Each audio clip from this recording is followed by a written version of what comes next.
It's Mon Mothma's HoloNet, and we're just posting on it. Welcome back to our 50-day countdown to the Mask of Fear by Alexander Freed. Today is day 4, and we're discussing the Delegation of 2000. This is sort of in line with the last 2 days because we looked at Mon and Bael's relationship and Mon and Padme's relationship, and the three of them are very important to this discussion. So keep in mind everything that we've discussed about Mon and Bael and Mon and Padme while proceeding with this. So the Delegation of 2000 doesn't really have that much of a place in canon. The scenes in Revenge of the Sith were cut, and so we don't see anything happen there. I believe that it warrants being discussed because it is of crucial importance to the era that the Mask of Fear is set in, and Mon's personal story as well. It's very much one of the only big moments that she would have had in the prequels, is being one of the architects of the Delegation of 2000. And so despite it not having a big place in canon, that also means that there's a lot of disparities in information. For example, depending on what source you look at, Bael either is or isn't part of the Delegation, but that's a totally different thing. Maybe we'll get into that at some point, but that is a Bael Organa discussion. However, Mon Mothma was definitely a part of it, and while there are some in the fandom who like to credit Padme with the creation of the foundation for the rebellion because of, I don't know, I've seen literally the thing she's wearing in her hair when she says, "So this is how liberty dies," with thunderous applause thing. I've seen that, and it's just like, that's obviously what the rebellion based the logo off of. No, it's just, I'm sorry, the way that people read that scene, and like, I've seen people be like, Bael's in love with her. I'm like, Bael is in love with Brea.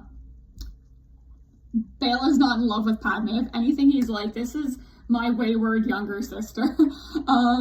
Yeah, like, obviously he admired her deeply and he did love her, but he didn't love her. Again, you know, and even if you look at the deleted scenes, that also refutes the point of, oh, well, Padme, the rebellion wouldn't have existed without Padme. Mon and Bael are their own people. Saw Gerrera is his own person. All of these other people who participate in a rebellious activity are their own people. They don't have to look to Padme in order to be like, can we do a rebellion? Because in the deleted scenes, Mon and Bael and the others who are signing this petition of the 2000 are literally trying to get Padme on their side because they know that she has more sway with Palpatine because they're both from Naboo. She is one of the reasons why he is Chancellor, so they turn to her because she is so close to Palpatine. And she's popular with the Senate. She's popular in the galaxy. She is a well-regarded woman, as she should be.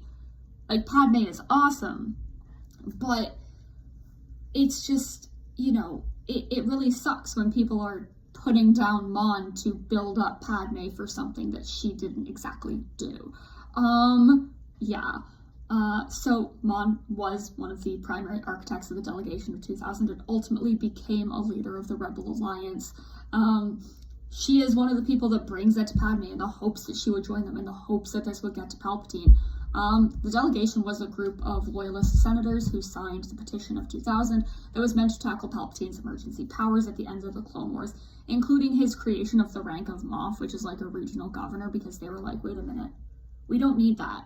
Like, our planets have their own way of like running things. Our planets are represented in the Senate, and they were worried about the dissolution of the dissolving of the Senate and the way that people were losing faith in the democratic process and how the democratic process in the Senate was at risk from all of this.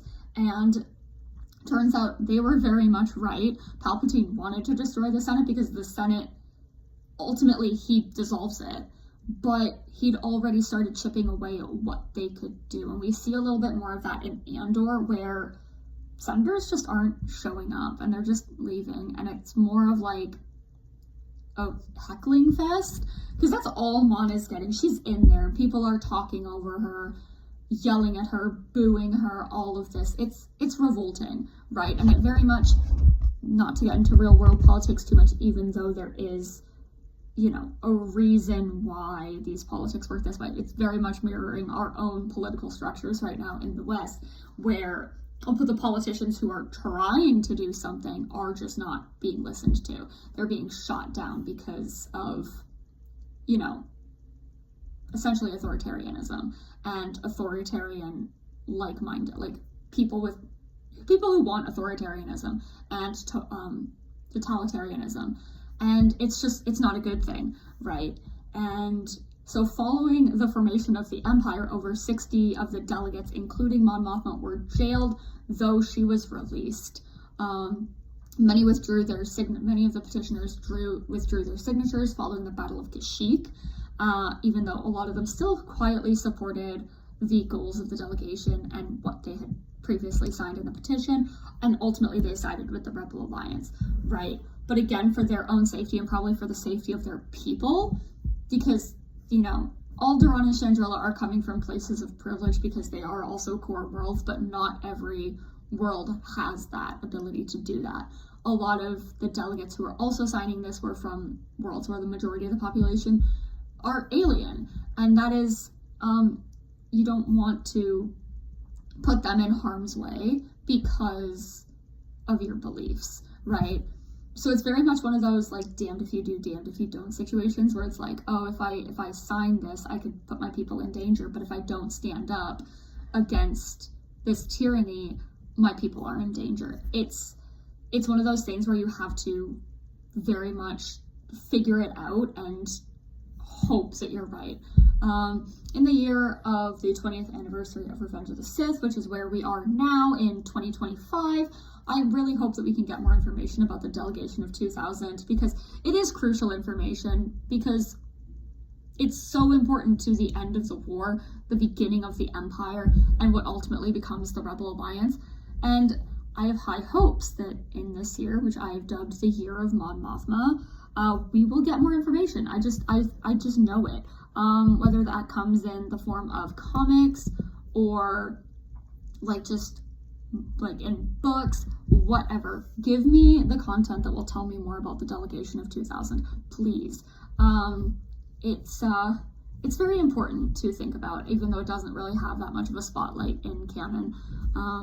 So tomorrow is day 5 of the 50-day countdown to the Mask of Fear, and I will be a little bit not nice. I'm sorry to say it, because we will be discussing the way that Mon was characterized and treated in the prequels.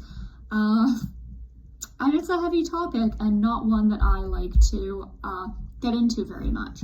So, yeah, I will see you then.